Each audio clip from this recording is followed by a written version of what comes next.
Warung kopi sederhana di pinggir jalan desa itu selalu ramai menjelang malam.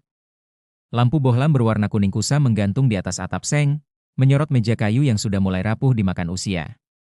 Asap rokok bercampur dengan aroma kopi hitam tubruk memenuhi udara, menciptakan suasana yang khas dan melekat di ingatan siapapun yang pernah singgah di sana. Bayu duduk bersandar di kursi plastik hijau, mengenakan kaos oblong lusuh dan celana jeans belel. Di tangannya masih ada segelas kopi panas yang sudah setengah habis. Malam itu, suasana tampak seperti biasa, obrolan tentang motor, perempuan, hingga taruhan kecil soal pertandingan sepak bola. Namun di balik tawa dan canda itu, Bayu adalah sosok yang dikenal keras kepala, emosional, dan tidak segan menggunakan kekerasan. Sekitar pukul 11 malam, seorang temannya berlari tergesa masuk ke warung dengan wajah panik. Nafasnya tersengal, bajunya robek, dan terdapat bekas darah di sudut bibirnya. Orang-orang di warung sontak menoleh. "Yu, gue diserang." "Mereka ada di ujung jalan sana," teriaknya sambil menunjuk arah gang gelap tak jauh dari warung kopi itu. Bayu langsung bangkit. Matanya memerah, rahangnya mengeras. Ia meletakkan gelas kopinya dengan kasar hingga menimbulkan suara dentuman kecil. Seisi warung terdiam, menunggu reaksi selanjutnya. Dalam hati kecilnya, ada suara lirih yang menyuruhnya untuk sabar, tapi egonya menolak. Amarah menguasai dirinya. Tanpa pikir panjang, Bayu melangkah cepat, bahkan setengah berlari menuju lokasi yang ditunjuk temannya. Langkah-langkahnya berat, menandakan bahwa malam itu tidak akan berakhir dengan damai. Di ujung jalan, di bawah cahaya remang lampu jalan yang sudah redup, terlihat 3 orang preman sedang berdiri sambil tertawa terbahak-bahak. Salah satunya masih menendang motor teman Bayu yang tergeletak di tanah. 2 orang lainnya memegang botol minuman keras, sesekali menenggaknya sambil melontarkan kata-kata kasar. Bayu langsung menghampiri tanpa basa-basi. "Hei, kalian ngapain ganggu temen gue?" teriaknya lantang. Preman itu menoleh dengan tatapan meremehkan. Salah satunya mendekat sambil tersenyum sinis. "Kenapa, bocah? Mau ikut dihajar juga?" katanya sambil mendorong dada Bayu dengan kasar. Dorongan itu seperti menyulut api yang sudah siap meledak. Bayu langsung melayangkan pukulan telak ke wajah preman tersebut. Seketika, keributan pun pecah. Suara tinju, teriakan, dan dentuman tubuh yang saling beradu memenuhi malam itu. Bayu, yang terbakar emosi, menyerang dengan brutal. Ia menendang perut salah satu preman hingga terjatuh. Botol kaca yang sempat diayunkan lawannya berhasil ia hindari, lalu dibalas dengan hantaman kursi kayu dari warung terdekat. Suara kayu patah terdengar keras, membuat warga sekitar berhamburan keluar rumah. Salah satu preman yang terkena hantaman di kepala jatuh tersungkur.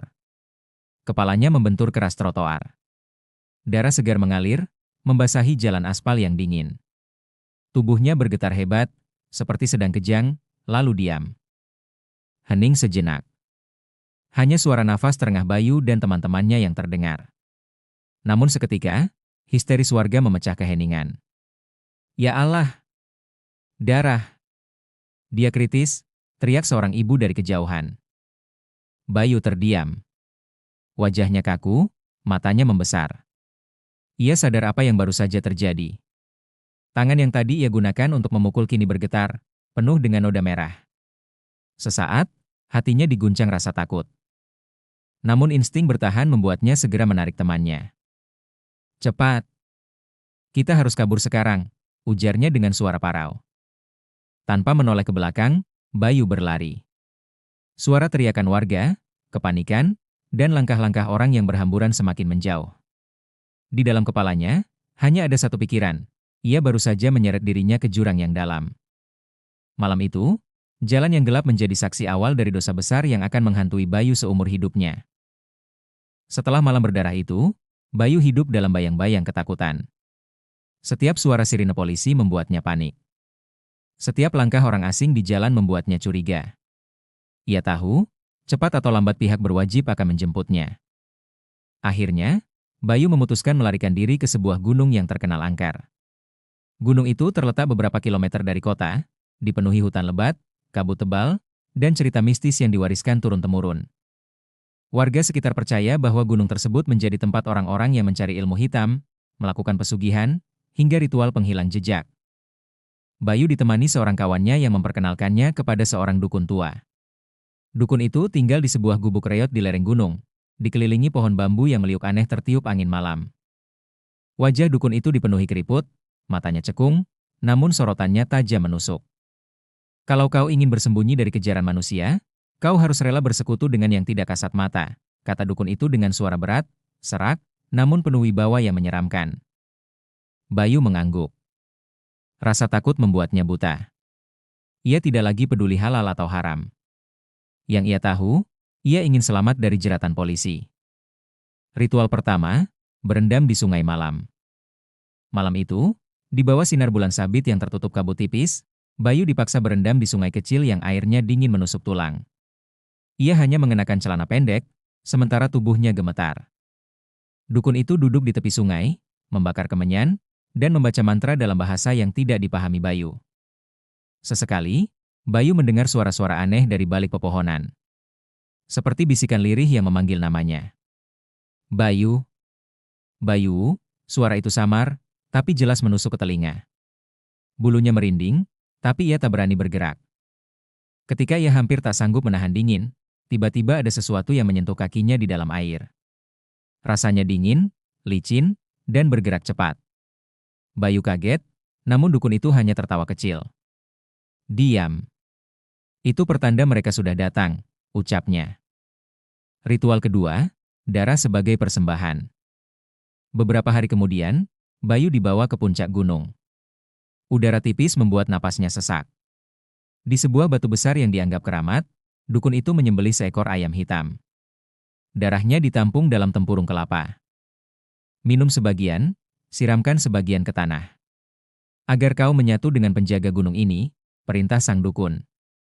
Bayu, meski jijik dan takut, menuruti. Darah hangat itu ia telan dengan wajah meringis. Seketika, kepalanya terasa berputar, dan telinganya dipenuhi suara gaib yang saling berbisik. Tak seorang pun akan menemukanmu, asalkan kau patuh pada kami. Suara itu terdengar jelas, seperti berasal dari dalam kepalanya sendiri. Tangan Bayu bergetar. Ia memandang dukun itu, berharap penjelasan. Namun dukun hanya tersenyum samar, seakan memang menunggu saat itu tiba.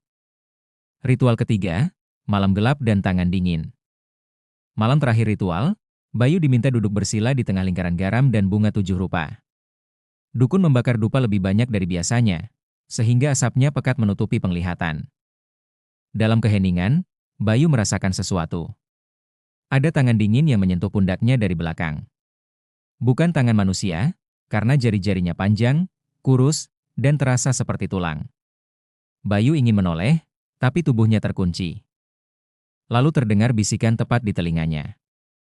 Kalau kau ingin aman, darah harus dibayar dengan darah. Bayu tercekat. Kata-kata itu berulang kali terngiang. Dadanya sesak, keringat dingin mengucur deras, meski udara gunung begitu dingin. Dukun itu lalu menutup ritual dengan suara lantang. Mulai malam ini, kau tak akan terlihat mata manusia yang mengejarmu. Tapi ingat, perjanjian ini ada tumbalnya. Bayu terdiam. Ia tak sepenuhnya paham makna kata tumbal itu. Namun jauh di dalam hatinya, ada ketakutan yang semakin besar, seakan ia baru saja menyerahkan dirinya pada sesuatu yang lebih berbahaya daripada polisi sekalipun. Sebulan penuh Bayu hidup di gunung itu, menjalani ritual demi ritual yang menguras tenaga sekaligus mental. Sejak saat itu, ia merasakan ada hal ganjil dalam dirinya. Warga sekitar gunung sering berkata bahwa Bayu seperti menghilang.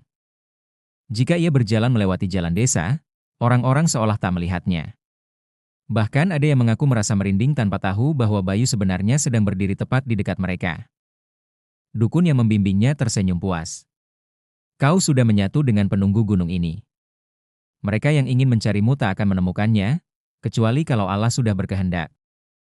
Bayu tak menggubris kalimat terakhir itu. Baginya, yang penting ia bisa merasa aman. Tak ada lagi ketakutan berlebihan saat mendengar sirine polisi. Ia merasa tubuhnya dilindungi. Namun, ia juga merasakan sesuatu yang tidak pernah ia alami sebelumnya. Setiap malam, dalam tidurnya, Bayu sering bermimpi didatangi sosok bayangan hitam yang menuntut darah. Bisikan gaib itu makin sering terdengar. Darah dibayar dengan darah. Kalau ingin selamat, kau harus memberikan nyawa lagi. Bayu sering terbangun dengan keringat dingin, Tapi egonya tetap membuatnya percaya bahwa semua itu hanyalah konsekuensi kecil dari jalan yang ia pilih. Setelah merasa cukup lama bersembunyi, Bayu memutuskan kembali ke kota. Ia rindu dengan hiruk-pikuk jalanan, kawan-kawan lamanya, dan warung kopi yang dulu selalu ia singgahi. Ia yakin, dengan ilmu dari gunung itu, dirinya akan aman dari kejaran polisi. Malam pertama ia kembali, Bayu berjalan di sepanjang jalan kota yang ramai. Lampu-lampu neon toko menyala terang. Ia merasa seperti orang bebas. Bahkan, ketika ia melihat mobil polisi lewat di depannya, Bayu hanya tersenyum miring. Mana bisa mereka lihat aku sekarang, gumamnya. Namun, perasaan itu tak berlangsung lama. Beberapa hari kemudian, saat Bayu sedang duduk di sebuah rumah kontrakan yang ia sewa, tiba-tiba pintu rumah digedor keras. Polisi. Buka pintu, suara tegas terdengar menggema. Bayu tersentak. Ia mencoba lari lewat pintu belakang, tapi di sana sudah ada beberapa polisi yang menodongkan senjata. Dalam sekejap, ia diborgol. Wajahnya pucat, matanya liar mencari celah. Tidak mungkin. Aku sudah melakukan ritual. Seharusnya kalian tidak bisa melihat aku, teriak Bayu kalut. Seorang polisi menatapnya dengan dingin. Kamu kira bisa lari dari hukum manusia dan hukum Allah, Bayu? Sekuat apapun kamu bersembunyi, kalau Allah sudah berkehendak, tak ada tempat yang bisa menyelamatkanmu. Kata-kata itu menampar hati Bayu. Seketika ia teringat ucapan sang dukun, kecuali kalau Allah sudah berkehendak. Saat itu, untuk pertama kalinya, Bayu merasa ritual-ritual yang ia jalani tidak ada artinya dibanding takdir Allah yang mutlak. Dalam perjalanan menuju kantor polisi, Bayu menunduk. Borgol di tangannya terasa berat. Namun yang lebih berat adalah bayangan wajah preman yang dulu ia pukuli hingga kritis. Wajah itu terus muncul di matanya, seperti menghantui langkah-langkahnya. Sesampainya di ruang tahanan, malam pertamanya di balik jeruji dipenuhi mimpi buruk. Ia melihat sosok preman itu berdiri di ujung sel, dengan kepala berlumuran darah, menatap tajam ke arahnya. Darah dibayar dengan darah, bisikan itu kembali terdengar, kali ini lebih jelas, lebih menusuk. Bayu terbangun dengan nafas tersengal. Ia sadar, penjara bukan hanya jerat besi yang mengikat tubuhnya, tapi juga jerat gaib yang mulai menguasai pikirannya. Malam demi malam di penjara menjadi siksaan bagi Bayu. Bukan karena sempitnya ruangan atau kerasnya aturan, melainkan karena bayangan yang tak henti menghantui pikirannya. Setiap kali ia memejamkan mata, wajah preman yang dulu ia pukuli hingga kritis selalu muncul. Mata itu merah, penuh darah, menatapnya tajam tanpa berkata-kata. Namun tatapan itu sudah cukup membuat dada Bayu sesak. Kadang, bayangan itu lebih menyeramkan. Korban preman itu muncul dengan kepala retak, darah menetes, dan mulutnya berbisik lirih. Bayu, gantikan aku, darah dibayar dengan darah. Bayu terbangun dengan tubuh basah oleh keringat dingin. Nafasnya memburu, dan matanya menatap kosong ke arah dinding sel. Namun yang lebih mengerikan adalah ketika ia tidak sedang tidur pun, bayangan itu tetap datang. Suatu siang, seorang narapidana lain menodong Bayu. Hanya karena rokok.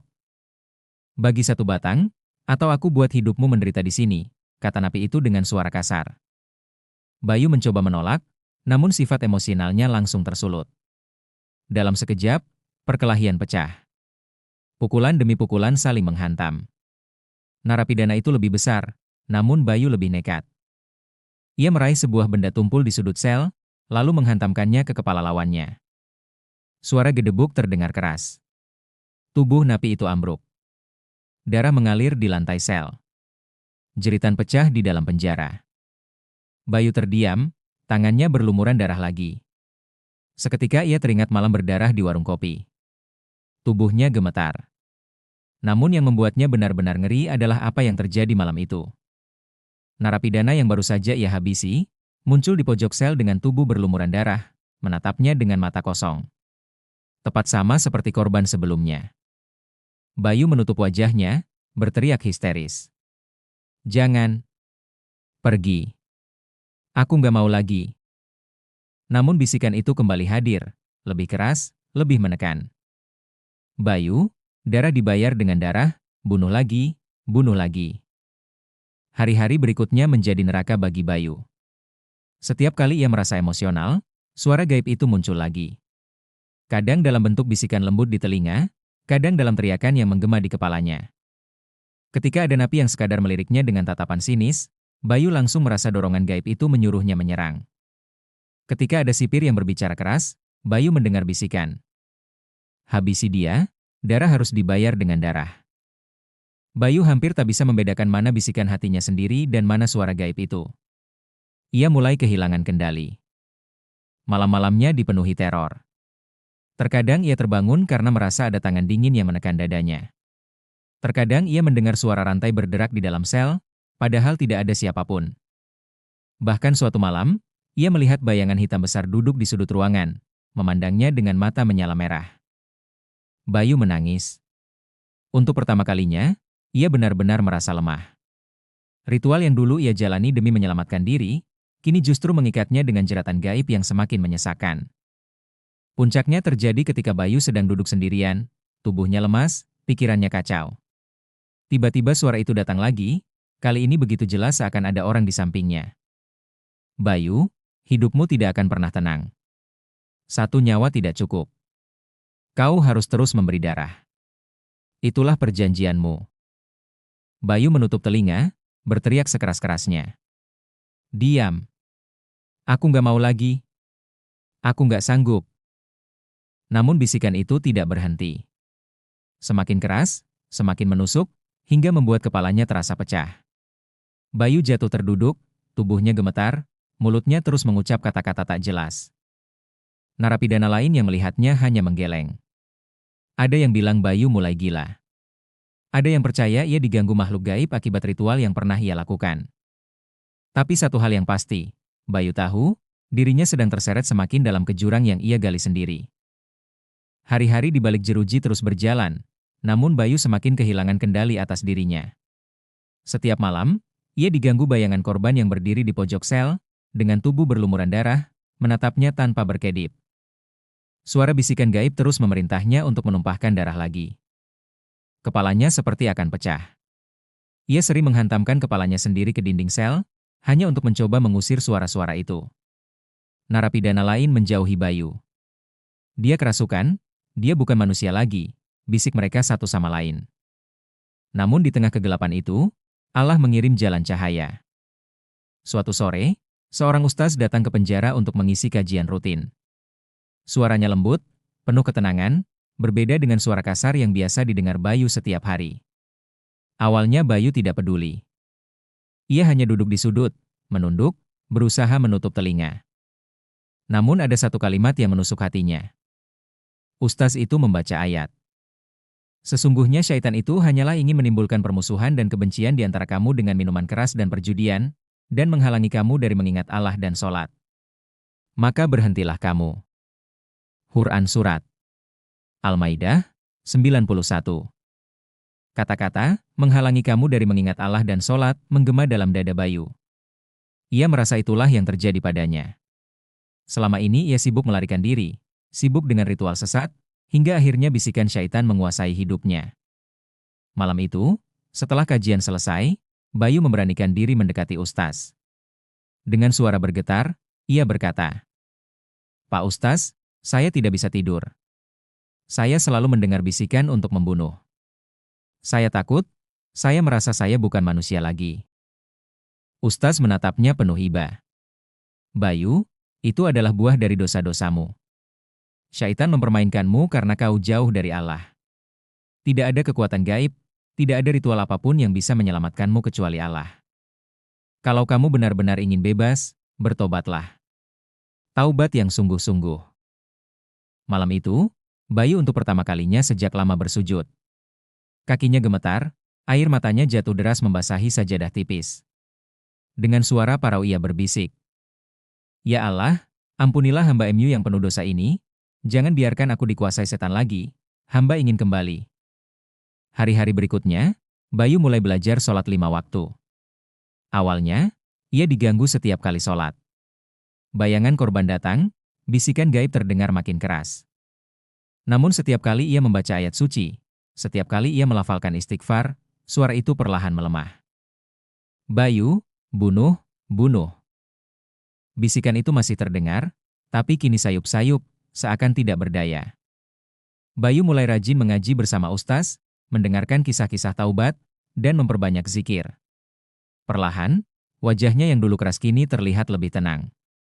Meski bayangan korban sesekali masih muncul, ia tidak lagi merasa terikat. Ia yakin, Allah sedang membersihkan hatinya sedikit demi sedikit. Suatu malam, Bayu bermimpi. Ia melihat dirinya berjalan di lorong panjang yang gelap. Dari kejauhan, ia melihat cahaya terang. Saat ia mendekat, bayangan-bayangan korban yang dulu menghantuinya satu persatu menghilang, larut dalam kegelapan. Hanya cahaya itu yang tersisa. Bayu terbangun dengan air mata membasahi pipi. Dadanya terasa ringan. Untuk pertama kalinya setelah sekian lama, ia bisa tidur dengan nyenyak tanpa gangguan. Bayu menyadari, penjara bukan sekadar hukuman, melainkan jalan Allah untuk menyelamatkannya dari kehancuran. Ia dulu lari ke gunung, mencari perlindungan dari makhluk gaib, tapi justru terjerat dalam dosa yang lebih dalam. Kini, ia lari hanya kepada Allah, satu-satunya tempat berlindung yang sejati. Kisah Bayu akhirnya menjadi pelajaran bagi banyak orang di penjara itu. Para napi lain melihat perubahan sikapnya, dan sebagian ikut mendekat kepada kajian ustaz. Bayu tahu, hidupnya sudah hancur karena masa lalu, tapi ia juga tahu pintu taubat selalu terbuka. Hidup Bayu menjadi saksi kebenaran firman Allah.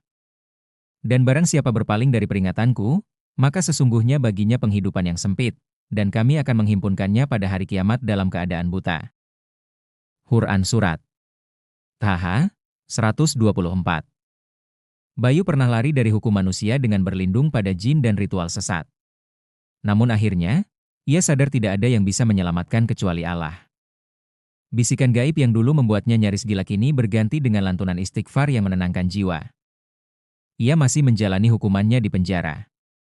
Tapi di balik jeruji besi itu, Bayu menemukan kebebasan yang sebenarnya. Bebas dari jerat setan, bebas dari bisikan gaib, dan bebas dari dosa melalui taubat.